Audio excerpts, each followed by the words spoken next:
2015년 12월 6일 주일날 예배를 하나님 앞에 회개하는 마음으로 그리고 감사하는 마음으로 그리고 사정야로 인해서 예배 참석하지 못하는 우리 성도님들도 위해서 같이 기도를 하면서 오늘 예배 올려드리도록 하겠습니다.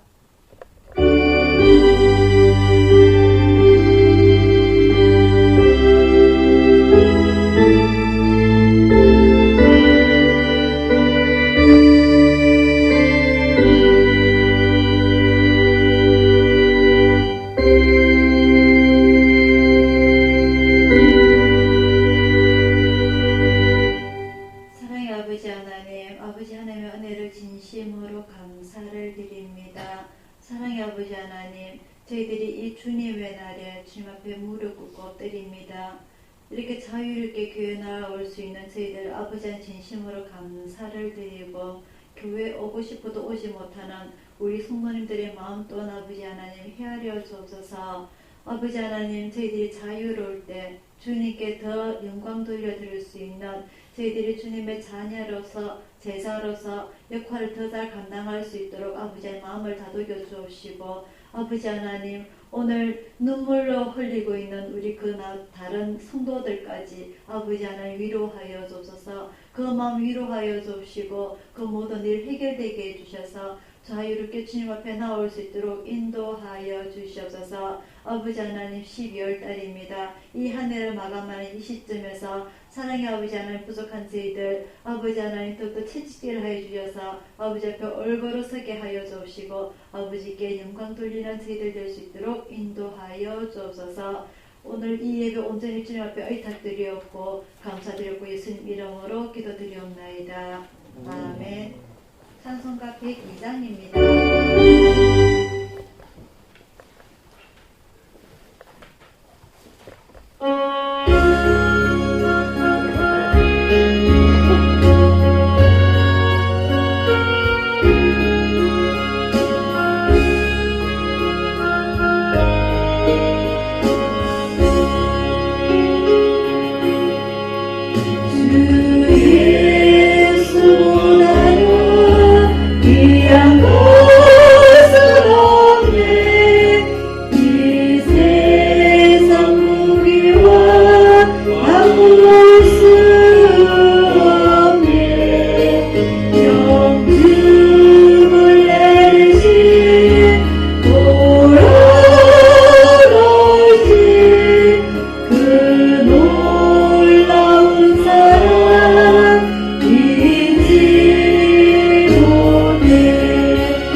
예수 밖에는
오시고 계시답니다. 다 같이 주기도문 올려드리겠습니다.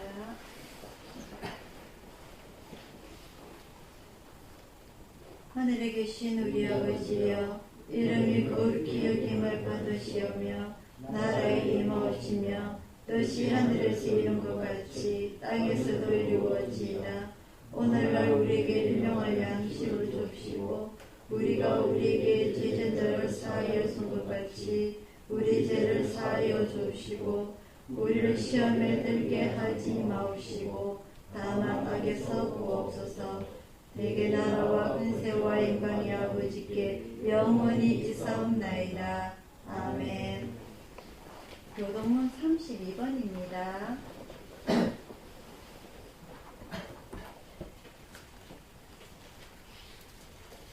교동문 32번 10편 143편입니다. 다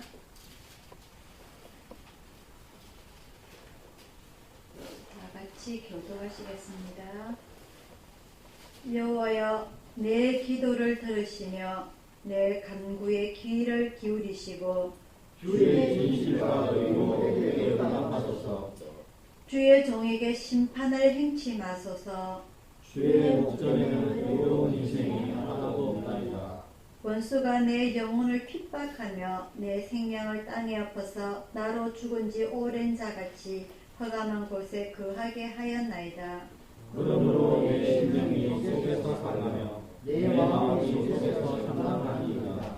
내가 옛날을 기억하고 주의 모든 행하신 것을 묵상하며 주의 손의 행사를 생각하고 주를 향하여 손을 들고 내 영혼이 마땅같이 주를 사모하나이다. 여호와여, 속히 내게 응답하소서.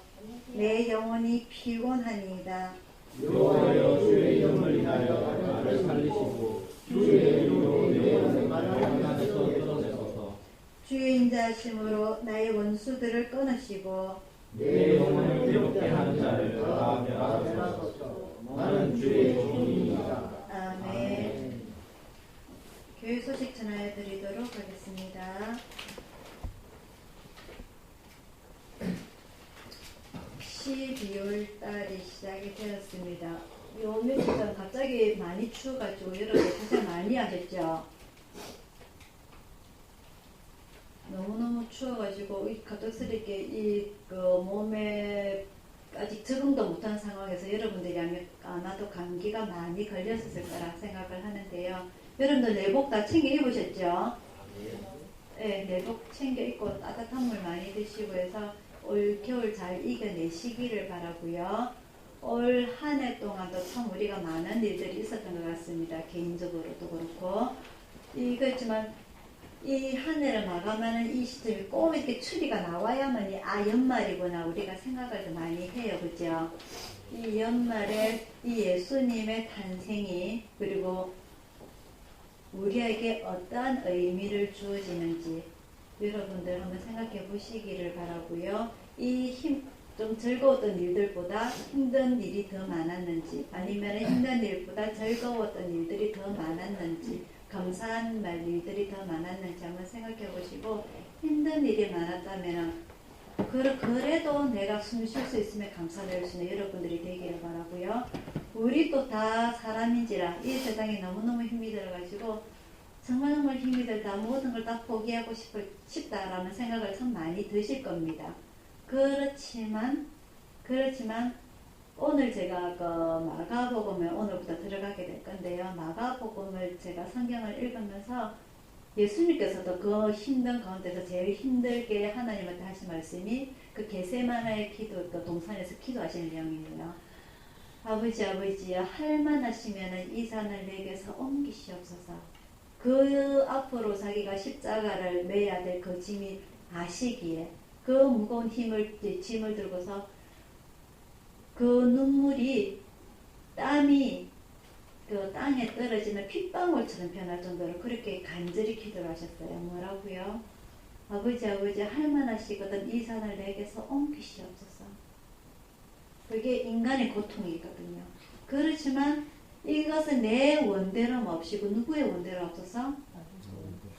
아버지의 원대로 없어서. 제가 그 성경 구절을 읽으면서 우리도 힘든 일, 저도 마찬가지고 여러분도 마찬가지고 참 힘든 일 많았습니다. 그죠? 올 한 해를 되돌아볼 때. 하지만 정말 이 잔을, 내 이 힘든 고통을 옮겨 주옵소서라고 기도할 때가 너무너무 많았어요. 왜 우리들 안 행복해지고 싶고, 왜 우리들 사랑 안 받고 싶고, 왜 우리들 더 잘 되기를 원하지 않겠습니까? 그죠? 그렇지만 이 고통을 주심으로 인해서 우리가 그래도 그나마 하나님께 감사합니다라는 마음을 가질 수 있는 그게 우리의 상황인 것 같아요. 그래서 결국 예수님께서는 그 하나님께서 그 기도를 들어주시지 않으셨죠, 그죠? 그 잔을 옮겨주시지 않으셨잖아요. 결국 그 고통을 당하셨지만은 그 고통을 당함으로 인해서 그 더 큰 일이 일어났잖아요. 부활이 일어났었고요. 원죄를 해결하는 일이 일어나셨고요. 그리고 하늘로 올라가시는 큰 기쁨을 맛보시게 된 그 예수님입니다. 결국 우리가 지금 이 세상에서 힘들지만은 이 고통을 당함으로 인해서 결국에는 우리에게 더 큰 보람이 있다는 것, 그것을 우리가 기대를 갖고 있기 때문에 이 잔을 우리가 기꺼이 마시는 겁니다. 기뻐서 마시는 거 아닙니다. 이 잔, 그죠? 기뻐서 마시는 거 아니에요. 행복해서 마시는 거 아니에요. 마시고 싶어서 마시는 거 아닙니다. 그렇지만 이게 내 원대로 마시고 아버지 원대로 따라 우리가 순종을 하게 될 때에 그 이후에 더 큰 기쁨이 있다는 거 우리가 압니다. 그지요? 그래서 우리가 지금 12월 달에 접어들어서 1년을 되돌아볼 때에 힘든 일이 더 많았겠지만 또 내년에 또 어떤 힘든 일이 기다리고 있을지 몰라요. 또 내년에는 좋은 일보다 기쁜 일보다 더 힘든 일이 더 많을지도 모릅니다. 우리의 인생사에 있어서. 그럴지라도 이 잔 내 원대로 마옵시고 아버지 원대로 이기게 하옵소서. 순종하는 그런 여러분들의 믿음이 되길 바랍니다. 그래서 눈물을 더 많이 흘리게 될지라도 나중에는 여러분들에게 큰 기쁨이 있다는 것, 정말 기쁨의 눈물을 흘릴 수 있는 그날이 올 거라는 걸 여러분이 믿고 살아가시기를 바랍니다. 아멘. 찬송가 338장 부르시면서 준비하신 곡을 하나님께 올려드리도록 하겠습니다.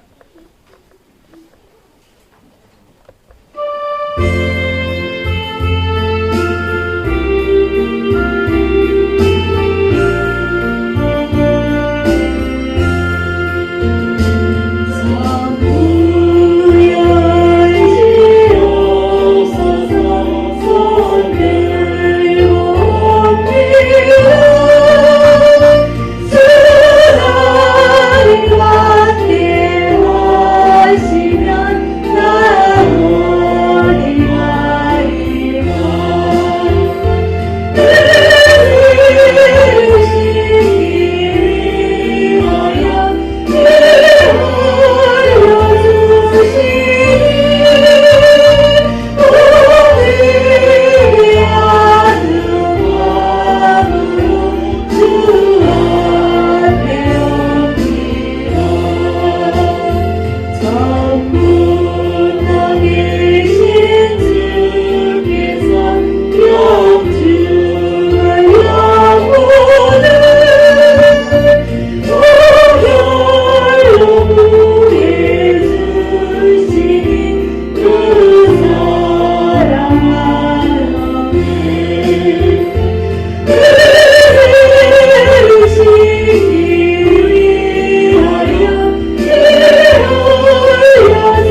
5장입니다.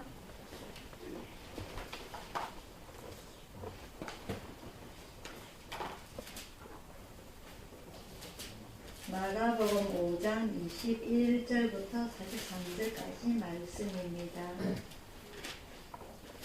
신약 성경 61페이지입니다.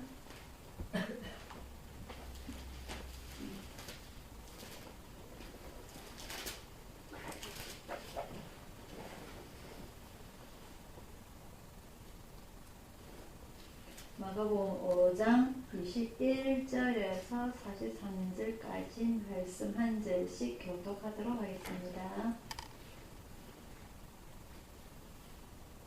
자네 바란자라.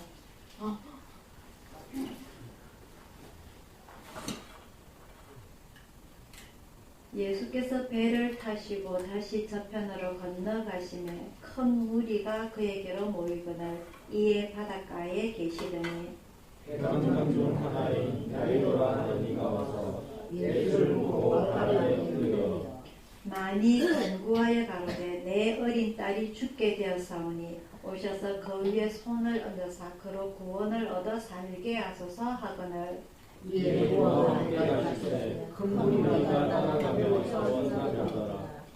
12해를 혈루증으로 앓는 한 여자가 있어 많은 의원에게 많은 받았고 이때부터 다 하리하였을 때 아무 권력이 없고 도리어 더 들어와야는 차에 예수의 소문을 듣고 무리 가운데 섞여 뒤로 와서 그의 옷에 손을 대니 이는 내가 그의 옷에만 손을 대어도 오늘을 아니라 하느니라. 이에 그의 혈루 근원이 곧 마름에 병이 나은 줄을 몸에 깨달으니라. 예수께서 그 능력이 자기에게서 나간 줄을 스스로 하시고 우리 가운데서 돌이켜 말씀하시되 누가 내 옷에 손을 대었느냐 하시니 제자들이 여짜오되 무리가 애워싸 미는 것을 보시며 누가 내게 손을 대었느냐 물으시나이까 하되 예수께서 이 행하는 여자를 보려고 둘러보시니 여자가 제게 이루어진 일을 알고 두려워하여 떨며 와서 그 앞에 엎드려 모든 사실을 여짜온대 예수께서 가라사대 내가 내 믿음이 너를 구원하였으니 평안히 가라 내 병에서 놓여 건강할지어다. 아직 말씀하실 때에 회당장의 집에서 사람들이 와서 가로되 당신의 딸이 죽었나이다 어찌하여 선생을 더 괴롭게 하나이까. 예수께서 그 하는 말을 곁에서 들으시고 회당장에게 이르시되 두려워 말고 믿기 하나라 하시고 베드로와 야고보와 야고보의 형제 요한 외에 아무도 따름을 허치 아니하시고 회당장의 집에 함께 가사 고난함과 사람들의 울며 심히 통곡함을 보시고 들어가서 저에게 이르시되 너희가 어찌하여 허나하며 우느냐 이 아이가 죽은 것이 아니라 잔다 하시니 저희가 비웃더라. 예수께서 저희를 다 내어 보내신 후에 아이의 부모와 자기와 함께한 자들을 데리시고 아이 있는 곳에 들어가사 그 아이의 손을 잡고 가라사대 달리다곰 하시니 번역하면 곧 소녀야 내가 네게 말하노니 일어나라 하시니라. 소녀가 곧 일어나서 들으니 나이 12살이라. 사람들이 곧 크게 놀라고 놀라더니 다르지요. 예수께서 이 일을 아무도 알지 못하게 하고 저희를 많이 경계하시고 이에 소녀에게 먹을 것을 주라 하시니라. 아멘. 기도하겠습니다.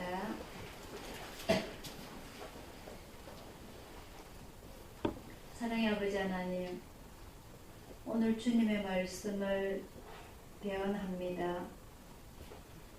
오늘 주님의 말씀을 배우고자 원합니다. 오늘 주님의 말씀을 이해하고자 원합니다. 오늘 주님의 말씀을 내 삶에 적용하고자 원합니다. 오늘 주님의 말씀을 내 삶 속에서 실천하며 살고자 원합니다. 사랑의 아버지 하나님 함께하여 주옵소서. 그들 마음의 문을 열어주시고 오로지 우리가 바라보는 눈이 주님을 향하게 하시고 오직 우리가 말하는 것이 주님을 찬양하게 하시고 오직 우리가 생각하는 것이 주님께 영광 돌리게 하여 주옵소서. 오직 우리가 하는 손과 발의 행동들이 주님의 사랑을 나타내는 빛과 소금의 역할을 할 수 있도록 인도하여 주옵소서. 이 시간 마음의 문을 열어놓고 내 주님 앞에 나올 때에 아버지 하나님 오늘 저희들과 함께하여 주옵소서. 저희들 마음속에 진정한 평안을 허락하여 주옵소서. 감사드리고 예수님 이름으로 기도드리옵나이다. 아멘. 자, 지난주까지 우리가 5주에 걸쳐서 마태복음을 공부를 했습니다. 첫 번째 주는요, 신약과 구약의 한 장을 가지고서 시대사적으로는 근 400년의 시간이 흐르면서 그 신약과 구약의 중간 사이에 대해서 말씀을 드렸고요.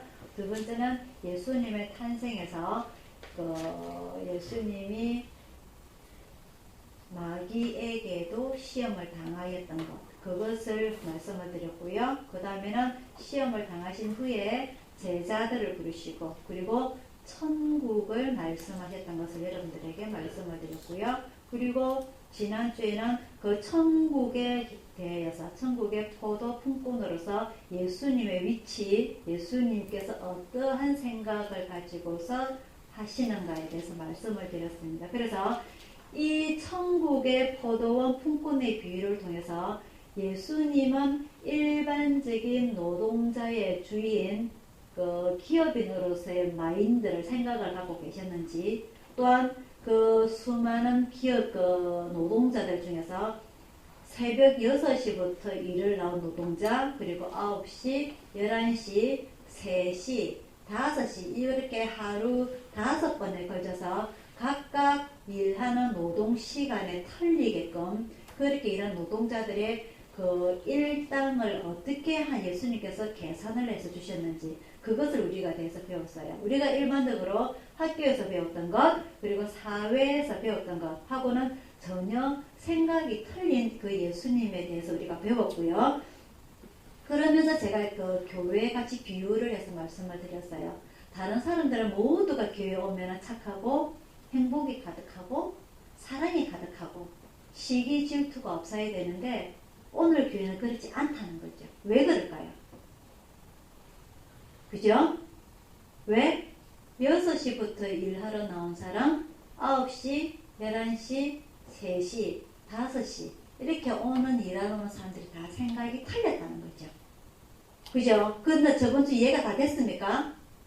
오후 5시 일하러 왔던 사람들은 그 1시간을 어떻게 일을 했는지, 그리고 3시에 일하러 왔던 사람은 그 남았던 그 3시간 동안 어떤 생각을 가지고 일을 했는지, 그리고 새벽 6시부터 왔던 사람은 어떤 생각으로 일을 했는지, 내가 오늘 12시간 꼬박 일을 했으니까 물론 그 포도원 주인하고 한 달란트를 한 데나리온을 계약을 했지만은 저 1시간만 일을 한 사람한테도 한 데나리온 줬으니까 나는 아마 곱빼기 2갑절, 3갑절을 더 받을 것이다. 나는 그만큼 열심히 일을 했기 때문에.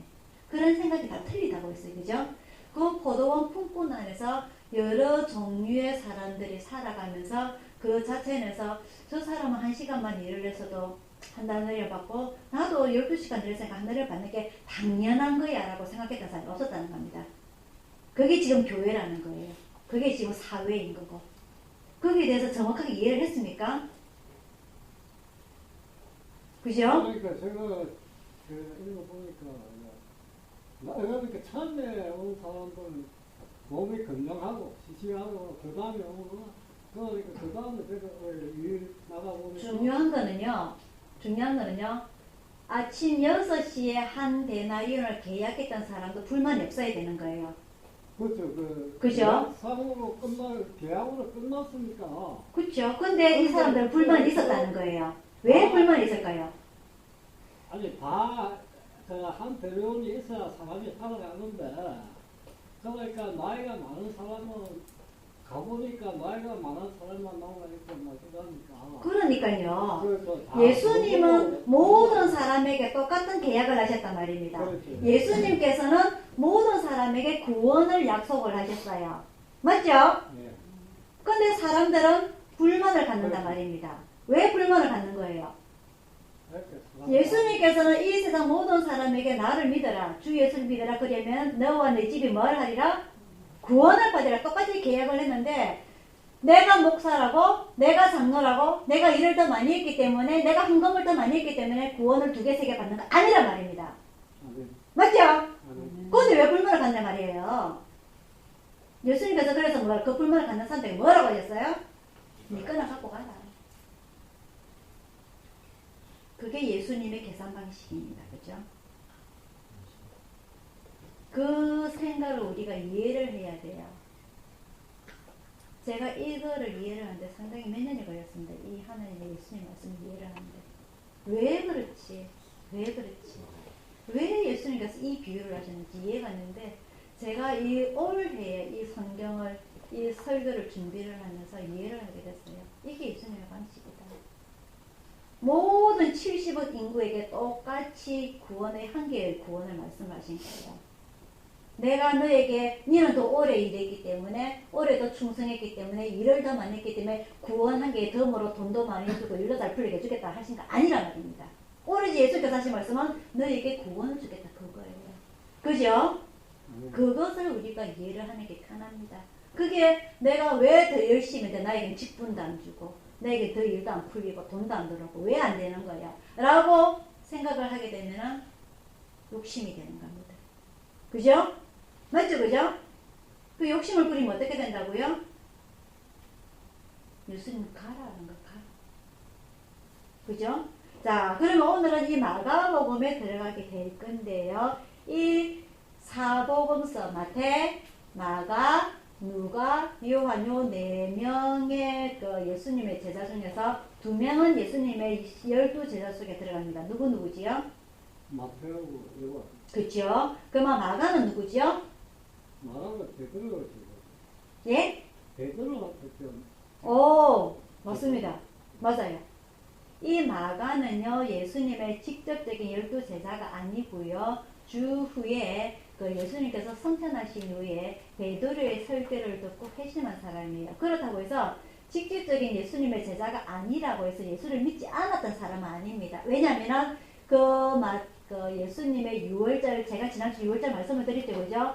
6월절 성만찬할 때에 이 마가 요한이 자기 집을 비워드렸어요. 맞죠? 그죠? 그리고 예수님께서 성천하신 이후에 그 제자들이 기도를 할 때에 이 마가 요한이 자기 집을 비워줬어요. 그래서 거기에서 성령을 다 받고 베드로의 설교를 받았던 그런 이 주인공이 이 마가 요한입니다. 그래서 이 마가 요한이 예수님의 직접적인 12제자가 아니라고 해서 그전에는 예수를 믿지 않았던 사람이다. 그건 아니고요. 더 큰 자기가 뭐라 그래야 되죠? 내가 정말 예수님을 증거를 하면서 살아야 되겠다라고 결정을 한 결정적인 계기가 바로 베드로의 설교를 들었다는 그게 맞고요. 그래서 이 마가복음이 자기가 6월절 마지막 성만찬이라든지 그리고 기도를 제자들이 기도할 때 성령을 받았다라든지 그리고 그 이후로 베드로의 설교를 들었던 그 부분 예수님에 관해서 그런 모든 것을 모아 가지고 기록된 것이 바로 마가복음입니다. 그래서 이 마가요는 이 예수님을 직접적으로 따라다니면서 들은 것이 아니라 주로 누구의 얘기를 많이 들었다? 베드로의 얘기를 많이 들었다라고 얘기하시면 되고요. 그래서 이 마가복음의 기록은 예수님께서 한참 돌아가시고 성천하시고 난 이후에 주후 한 60년 정도, 60년에서 70년 정도, 70년에 무슨 일이 있었냐면요, 주후 70년에 무슨 일이 있었냐면요, 로마의 장군이 와서 예루살렘 성전을 완전히 박살냈던 때입니다. 아시겠죠? 그래서 그게 망하기 직전 60년에서 70년이라고 볼 수가 있고요. 예수님께서 돌아가신 해를 우리가 봤을 적에 몇 년이라고요? 주후 30년입니다. 아시겠죠? 주후 30년. 그리고 예루살렘 성전이 완전히 멸망했을 때가 주후 70년. 대충 요 계산을 우리가 알고 요 성경을 복음서를 공부를 하게 되면 우리가 조금 더 이해를 하기가 편합니다. 자, 그래서 지난주에는 제가 마태복음은 누구를 대상으로 이 28장을 적었느냐에 대해서 여러분들에게 말씀을 드릴 때에 이 마태가 누구입니까? 예수님의 12제자 중에 한 명입니다. 맞죠? 12제자 중에 한 명이고 이 마태의 직업은 뭐라고요? 세리는 여러 직업들 중에서 유대인들에게 인정을 받는 직업이다? 아니다? 아니다! 그죠? 그 이유 말씀드렸죠, 그죠? 그런 부분에서 이 마태가 제대로 사람들에게 인정을 못 받는 이 마태가 유대인들에게 예수님 그런 분 아니다 라고 소개했던 사람이 바로 마태입니다. 그래서 이 예수님의 족보부터 나오는 겁니다. 이 마태복음 1장 1절에 아브라함과 다윗의 자손 예수 그리스도의 세계라. 즉 예수님은 여러분들이 잘 알다시피 유대인들이 너무너무 잘 알아요. 구약의 역사에 대해서. 그죠? 그래서 예수님은 여러분들이 잘 알다시피 말구유에서 태어나시고 그 사람의 아버지 엄마는 목수인 요셉이고 돈도 하나도 없고 집도 제대로 없는 정말 그릉댕이지만은 그 족보를 올라가다 보니까 아브라함과 다윗의 후손이더라. 왕족이더라 말입니다. 그걸 설명하고 있는 것이 바로 마태고요. 오늘 이 마가는 이 당시가 이 이스라엘이 어떤 상황이라 했습니까? 로마의 식민지 상황이라 했습니다. 자, 로마의 식민지 상황인데 왜 주후 70년에 완전히 박살을 냈느냐? 왜 박살을 냈냐? 이 식민지를 살다 보니까 우리나라에서 일본의 식민지를 살면서 우리 조상들이 어떤 일이었습니까? 시시때때로 무슨 짓을 했죠? 독립운동을 했습니다. 어디에서? 만주에서. 그죠? 우리나라에서는 길을 필 수가 없는 거예요. 그죠? 그래서 우회를 해서 만주에서 독립운동을 했습니다. 그죠? 중국에서. 그래서 그 상하이 임시정부가 세워지기도 하고 결국 그러한 우리 조상들의 노력 덕분으로 인해서 결국은 우리가 1945년도에 우리가 해방이 됐습니다. 그죠? 맞죠? 그죠? 마찬가지로 이스라엘 백성들도 이 너무나도 괴로운 왜? 임신한 여자가 호적을 하러 갑니다. 왜? 출생신고하면은 그거 장려금 받으려고? 맞아요? 세금 내려고 임신한 막달인 여자가 호적을 하러 갑니다. 세금 낸다고. 힘든 일이에요. 그래서 이것을 우리가 독립을 해보겠다 해서 반란을 일으킵니다. 반란을 일으켰어요. 많은 사람들이. 그래서 많은 사람들이 자꾸 반란을 일으키니까 로마에서 머리가 아프거든요. 이것들이 고분고분 좀 한잔하게 시킨대로 잘 안 믿고 자꾸 반란을 일으키면서 완전히 박살냈는 게 뭐다? 주후 70년에 예루살렘 성전을 완전히 박살냈는 게 예루살렘 성전이 뭡니까? 예루살렘 성전 누가 만든 겁니까? 솔로몬이. 그죠? 이 예루살렘 성전에서 솔로몬이 어떤 기도를 했는지 기억나죠? 기억나죠? 그러한 곳을 믿음의 시작인 곳 그리고 예배의 시작인 곳 이 예루살렘 성전을 박살낸 겁니다. 로마가 너가 끝을 내버리겠다. 완전 죽여버리겠다는 거죠. 이해가 됩니까? 그게 시작이 된 상황에서 그런 상황에서 그리고 그 전에 그 바벨론 포로 이후부터 제가 3가지 종류가 있다고 그랬어요. 그죠? 바벨론 포로에서 잡혀가서 거기에서 아예 정착하고 사는 사람이 있었고 그 다음에 다시 그 바벨론 포로 기간이 끝나고 이스라엘로 돌아온 사람이 있었고 그리고 이도 저도 아니고 계속 핍박을 받다 보니까 제3국으로 도망가서 사는 사람들이 있었고 기억나죠? 그런 사람들은 뭐라고 그랬어요 제가? 디아스포라. 그 디아스포라 사람들이 하나님께서 1년에 3번씩 그 절기 때 3대 절기 때 예루살렘에 돌아오라고 했습니다. 그죠? 쉽지가 않네요. 맞죠? 그래서 그런 사람들이 이 자기의 조국을 잊어버리게 되고 그리고 예수님, 하나님을 잊어버리게 되는 경우가 생긴단 말입니다. 교회를 한 번 나누니까 편해요. 2번 나누면 어찌 됩니까? 아무 일도 없네? 나 교회 한 번 빠지면 어디 되는 줄 알았는데 하나님께서 바로 벼락 때려줄 줄 알았는데 아니네. 3번째 되면요 간이 조금 배밖에 나옵니다. 맞죠? 그런 사람들을 위해서 마가가 마가복음을 지었단 말입니다. 이해가 됩니까? 이해가 되세요? 아멘. 자, 그래서 이 마가는 16장이에요. 16장 마가복음은 이 16장의 내용을 통해서 로마에 있는 이방인들에 있는 이스라엘 백성들에게 예수님을 소개하고 있는 내용이란 말입니다. 이해가 쉬워요? 제가 쉽게 설명하고 있습니까? 자, 그래서 마가복음 오늘 1장 1절에는요, 뭐라고 시작을 하냐면요, 마가가 예수님의 소개를 어떻게 하고 있느냐? 하나님의 아들 예수 그리스도 복음의 시작이라. 이미 마태가 예수님의 족보는 왕족이라 라고, 왕족이자 아브라함은 믿음의 조상입니다. 그죠?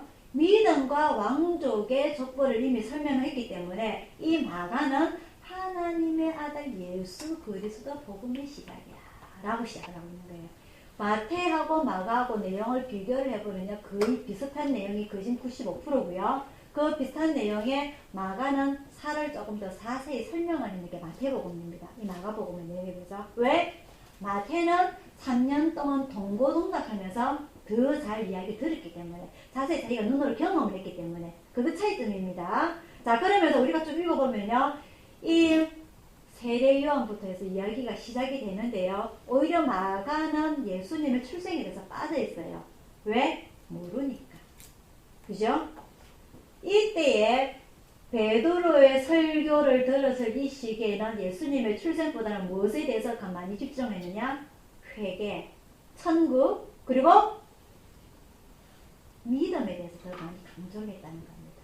그래서 예수님의 출생에 대해서 빠져 있고요, 주요 내용들이 많이 나와 있는데 이 마가복음을 두 가지로 나눌 수가 있습니다. 1장부터 10장까지, 11장부터 16장까지 나와 있는데, 이 우리가 사복음서를 보면서 조금 마가복음이 어떤 내용을 담고 있냐면요, 누가복음을 우리가 보면 누가의 직업이 뭐지요?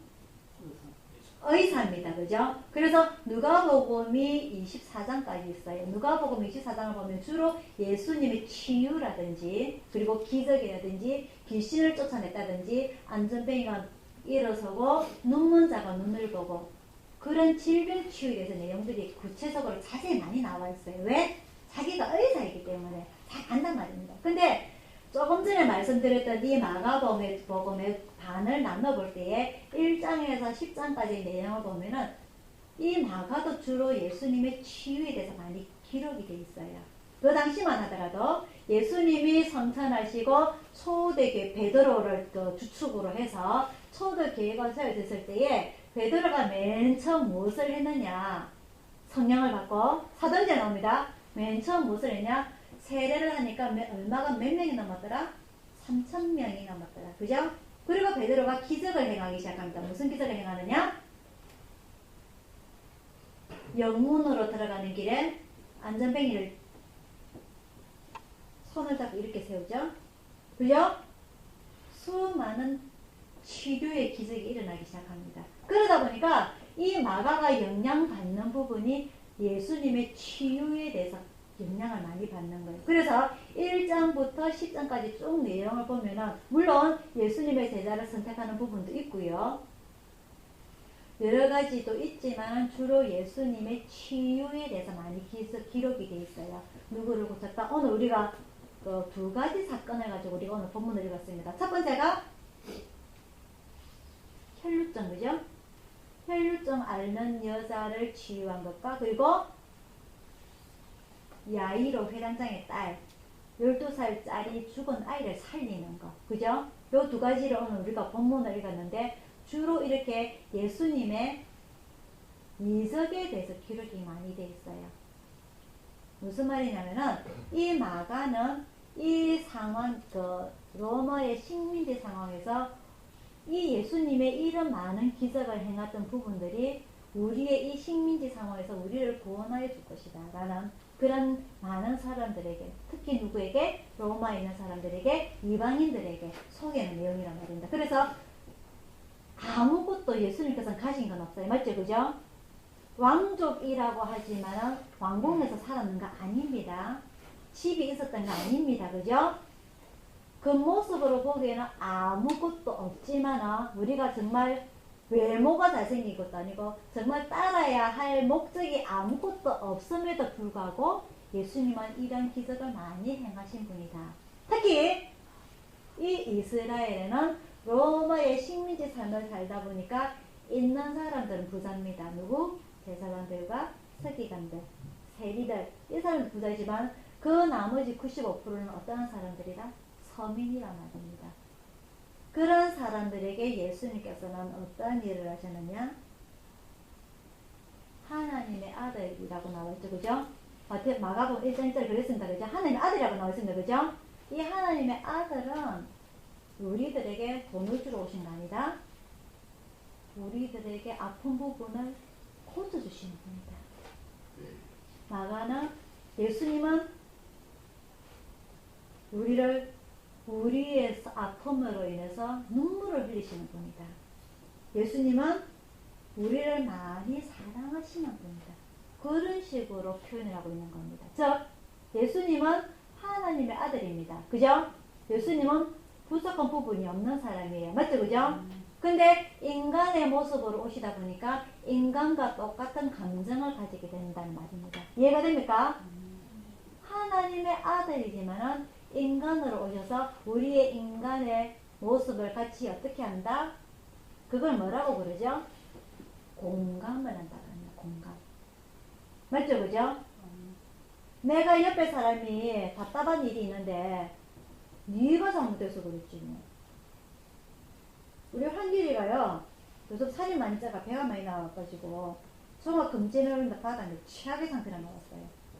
조절 안 하면 살 안 빼면 죽습니다 라고 그 결과가 나왔어요. 그래서 많은 사람들이 저도 그래요. 살을 안 빼면 죽는데 네가 살을 밥을 많이 물듯이 이렇게 하면요 한길이가 답답해요. 내가 죽는다 하는데 실질적으로 나를 뭔가를 도와줬으면 좋겠는데 나의 마음을 위로해줬으면 좋겠는데 아무리 한길이가 이래도 한길이도 감정이 있거든요. 그쵸? 위로해주기를 바라는데 니 봐라 니 내 말 안 듣으면 그래 됐다 이거 하면 한길이 마음이 어떨까요? 안 좋단 말입니다. 그래서 예수님께서 인간의 몸으로 오셔서 인간의 마음을 위로해 주시는 겁니다. 내가 너 사랑해. 너 많이 아파? 그럼 내가 너 고쳐줄게. 그거란 말입니다. 그런 인간적인 모습을 설명을 잘하고 있어요. 이 마가가. 자, 그래서 오늘 본문으로 돌아와서요. 마가복음의 수련에서 제가 막 설명해 드렸고 이 본문으로 돌아와서 오늘 두 가지 사건이 나옵니다.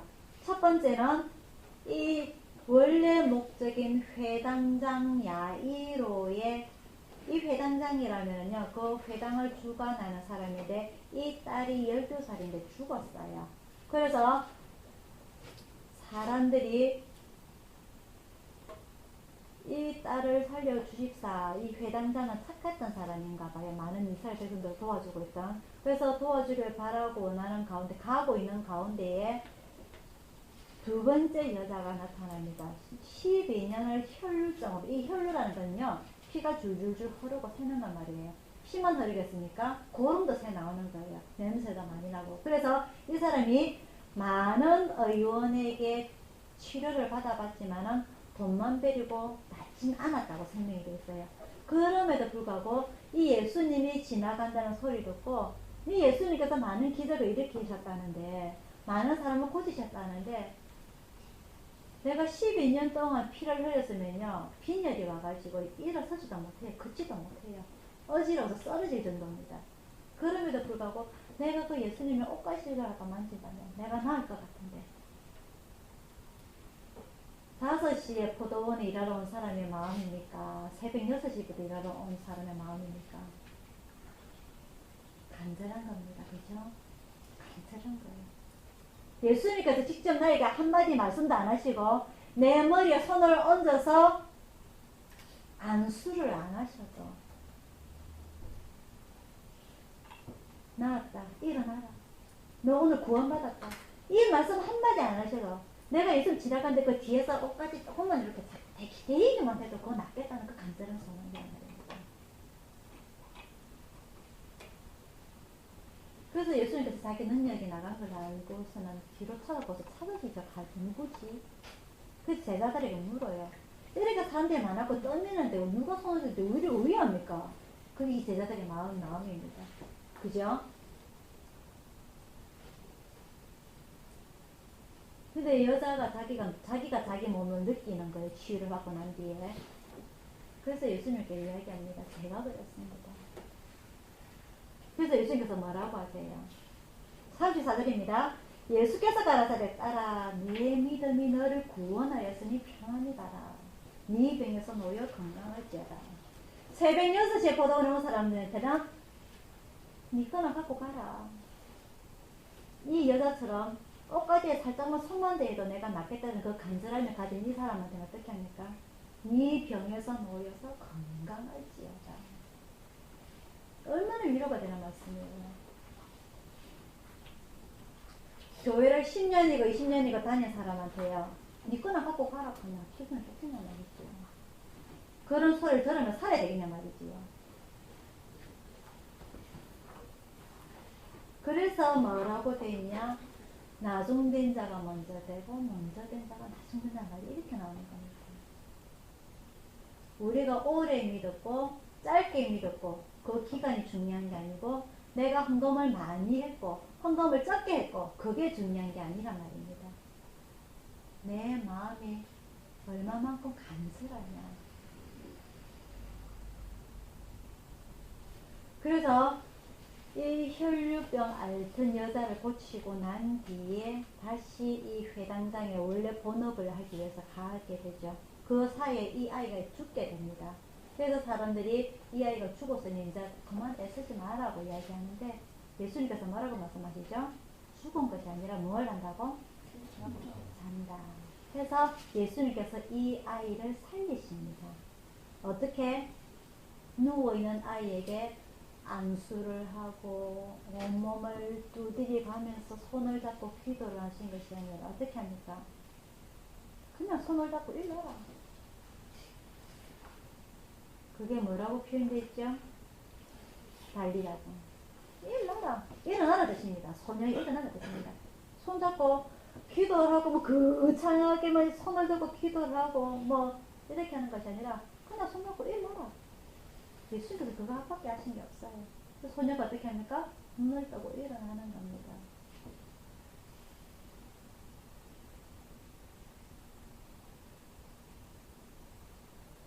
이 예수님의 이미 시체가 피부가 살이 온도가 식어갈 겁니다. 체온이 그죠? 그 손을 만지시는 거예요. 예수님께서.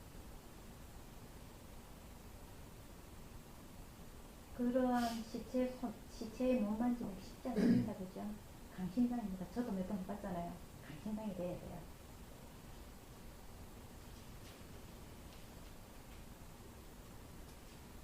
오늘 제목이 뭡니까? 사람을 사랑하시는 예수님의 손입니다. 예수님은 온갖 악한 사람들의 몸을 다 만지신 거예요. 눈먼 자, 저는 자, 상처 있는 자, 온갖 사람들의 손을 오늘은 누구까지 만지셨다? 시체까지 만지셨다. 자, 따로요. 예수님께서 신약에서 3년 공생일 하시는 동안 3명을 살리십니다. 그죠? 누구지요? 누구를 살리시지요?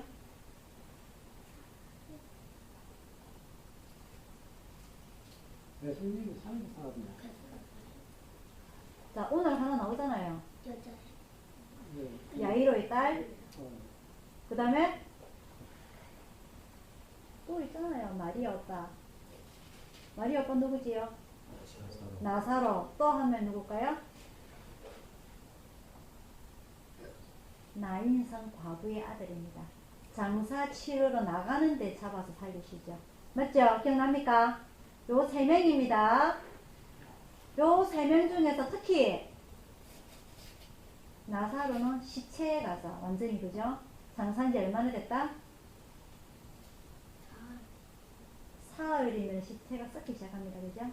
급히 굴에 들어가서 살리셨고 나인선 과부는 장례 치료로 나가는데 무덤에 가는데 사유졌고 오늘 야이를 따는 딸은 죽은 지 얼마 안 됐지만은 어떻게 했다 직접 손을 맞았다. 그게 예수님의 표현 방법입니다. 마가가 그러한 예수님의 직접적인 사실적인 표현을 사용을 했어요.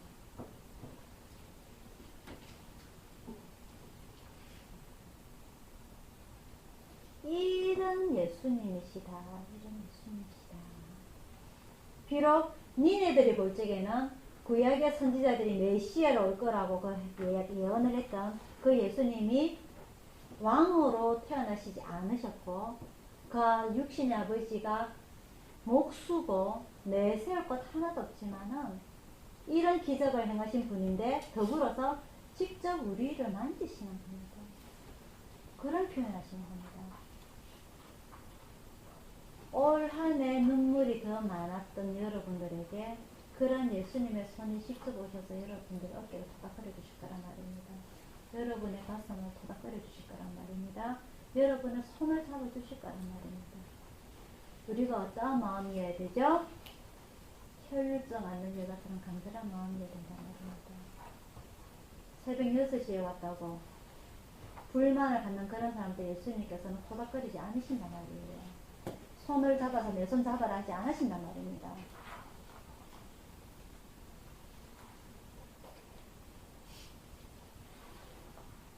이해가 됩니까? 네.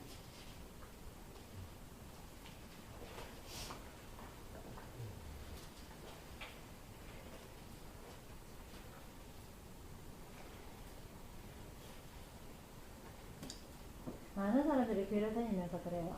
왜 이렇게 내 인생은 이다지도 안 풀립니까? 그죠?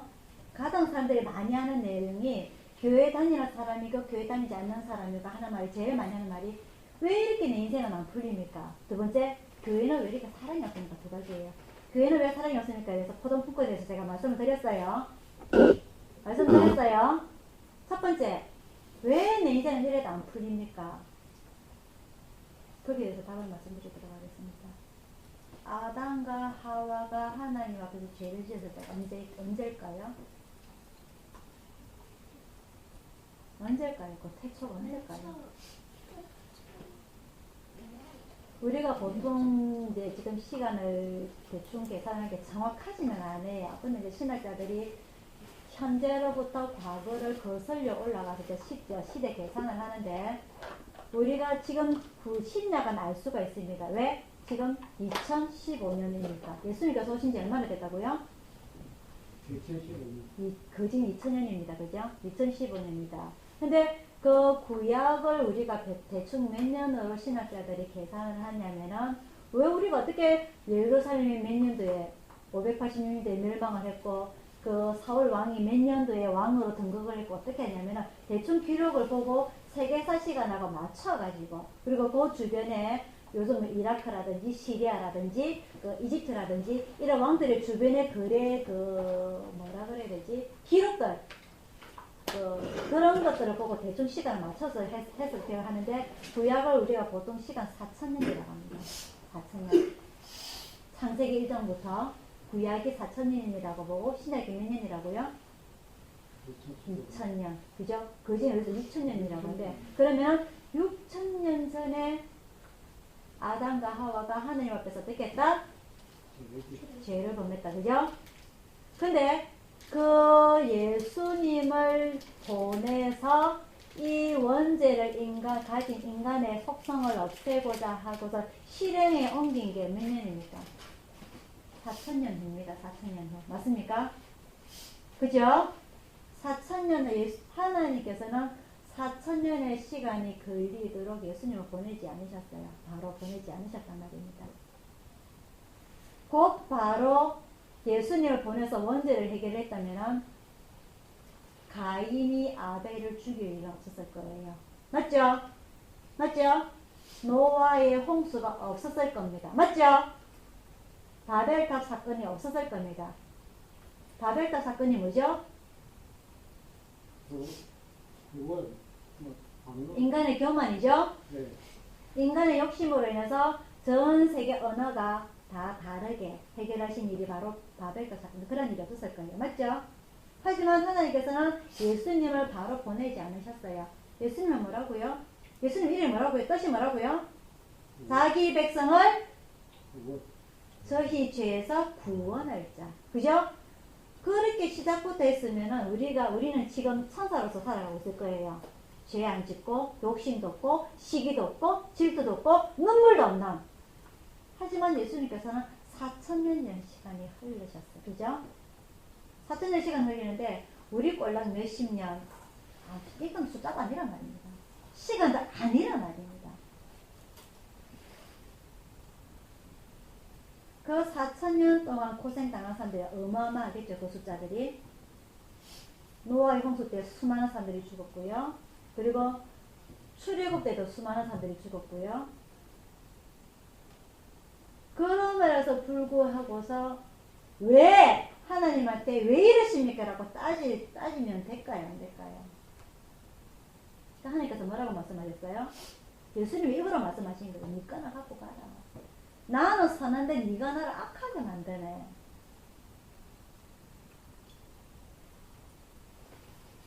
즉 하나님의 계획에 대해서 불만을 가져서는 안 된다는 겁니다.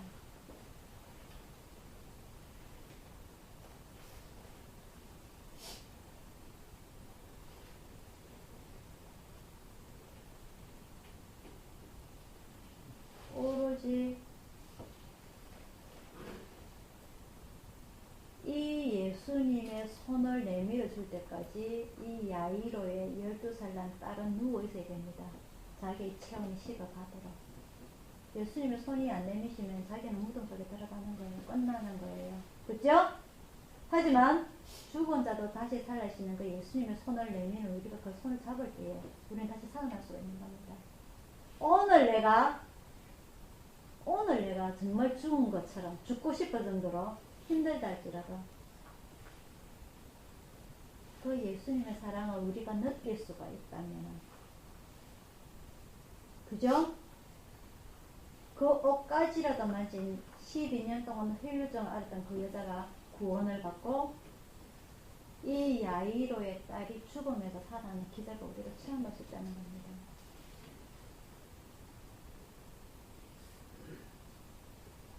올 한 해를 마감한 12월 달에서 그런 기적을 체험하는 우리 성도들이 되기를 바랍니다.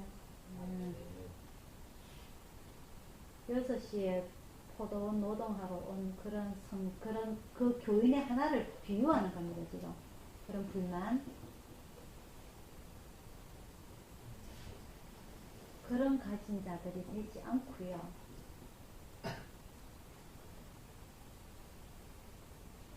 지금 나에게 주어진 이 시간, 그 한 시간 품꾸면 오늘 우리들에게 다 하루만 될 수도 있는 거예요. 하루가 될 수가 있고 1년이 될 수가 있고. 그죠? 가는 거는 시간 안 정해져 있으니까 순서 안 정해져 있어요. 그죠? 오늘 나에게 주어진 이 시간 최선을 다해서 하나님 앞에 영광 돌릴 수 있는 그런 여러분들이 되기를 바랍니다.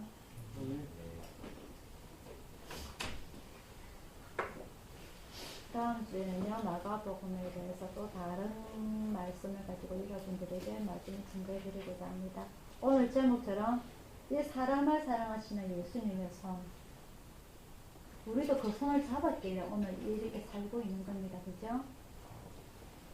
그런 예수님의 손, 내가 또 다른 누군가에게 내밀어 줄 수 있는 그런 여러분들이 되기를 바랍니다.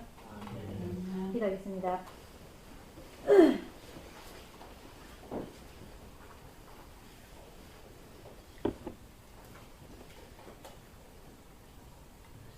사랑의 아버지 하나님,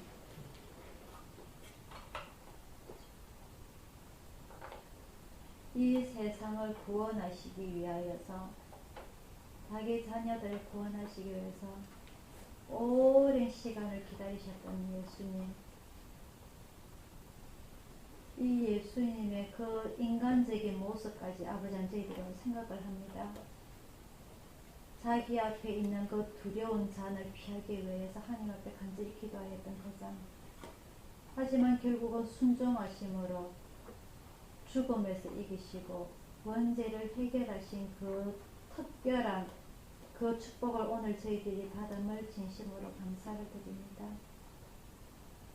그런 큰 일을 하시기 위해서 세미한 작은 기저까지 하나하나 직접 손을 내밀어 만지시고 잡으시고 어루만지시고 그러한 모습을 행하신 우리 예수님의 사랑.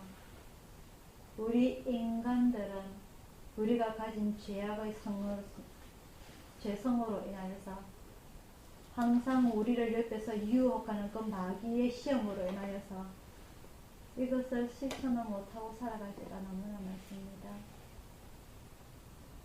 하지만 예수님께서 말씀으로 그 시험을 이기시고 우리의 영혼 속에 있는 하나님께서 주신 그 영의 기운으로 가지고 있는 이 영혼으로 인하여서 이 하나님의 사랑을 실천하며 살아갈 수 있도록 인도하옵소서. 인간의 기분, 인간의 제약성 이것을 나타내기보다는 하나님께서 주신 그 사랑, 하나님께서 주신 그 기운을 가지고서 저희들이 살아갈 수 있도록 인도하여 주옵소서. 주님의 자녀로서, 주님의 제자로서 저희들이 개개인의 삶 속에서나 그리고 다른 사람과의 상관관계 속에서나 아버지 하나님 이 하나님의 모습, 인격, 성품들을 드러내며 살아가게 하옵소서. 연말입니다. 마음도 춥고 몸도 춥습니다. 하지만 주님께서 주시는 그 사랑으로 저희의 마음 훈훈하게 하옵소서. 우리들 이웃까지 훈훈하게 아버지 하나님 인도하여 주시옵소서. 감사드리고 예수님 이름으로 기도드리옵나이다. 아멘. 찬송가 410장입니다.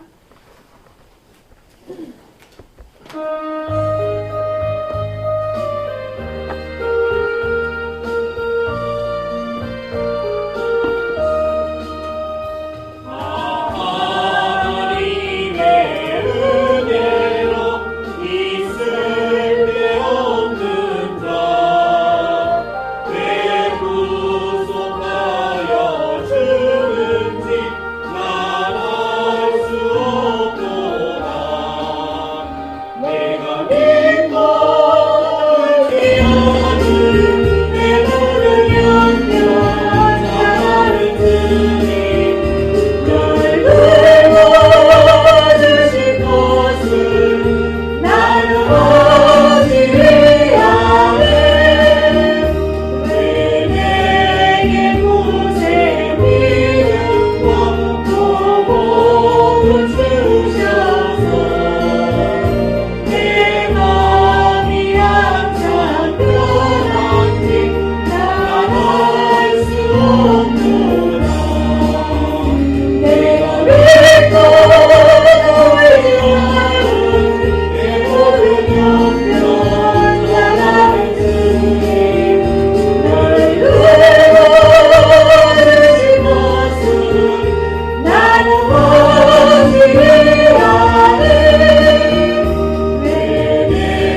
지금은 우리를 구원하신 주 예수 그리스도의 은혜와 성령님의 감화 감동하심과 평화와 축복이 오늘 예배를 참석한 모든 성도들과 중국에서 이순 구세대를 후원할 모든 기관과 개인과 오늘 예수님의 사랑을 직접 몸으로 체험하며 마음으로 느끼며 영혼으로 직접 느낄 수 있는 우리 오늘 무릎 꿇고 머리를 엎드린 모든 성도들에게 충만히 있을지어다. 아멘.